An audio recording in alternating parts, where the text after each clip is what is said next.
Hey, how's it going? Welcome back to Corby's Content Corner, the show where I talk about games I'm passionate about. Now, last episode I talked about Enter the Gungeon, my hands-down favorite roguelike. But why don't we take a step away from the more obscure and take us back to some mainstream stuff? How about a single-player story game with linear progression and engaging characters? Today, we're talking about Uncharted 4. Take it away, Corby. Thank you, Corby. I'm Corby, and Uncharted 4 was released on May 10th of 2016 by Naughtydog Studios. I got a question for you. You ever watch Indiana Jones? Yeah? Do you want to be Indiana Jones? That's cool. Well, you can't! In Uncharted 4, you play as a man named Nathan Drake, who is about as close to Indy as you can get. Loaded with plot armor, well-trained with firearms, ready to uncover massive ancient mysteries, and full of fast, quippy one-liners. Just think Tomb Raider, but not a woman. Or, British.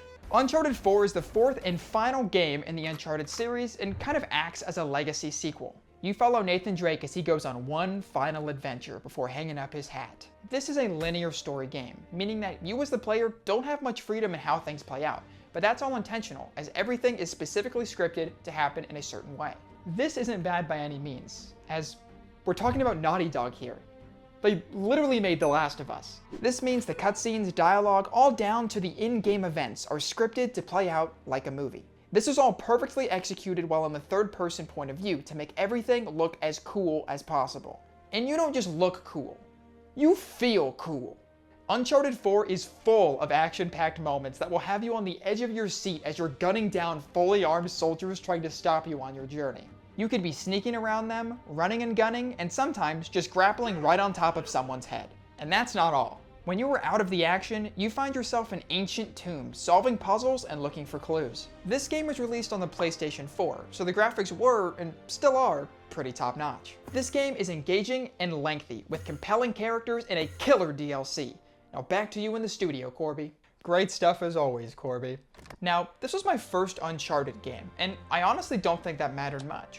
I was still able to jump into this fourth entry and be compelled by all its cutscenes and lore. I went from not knowing anything about this game to playing through the whole thing in a week. Very well done. Uncharted 4 is one of Naughty Dog's most successful titles in recent memory. It earned itself a 93% on Metacritic and even won for the best narrative game of the 2016 Game Awards. If you're looking for a masterclass action shooter game, feel free to give it a try. And looks like that's all the time we have here, so I guess I'll see you guys next week.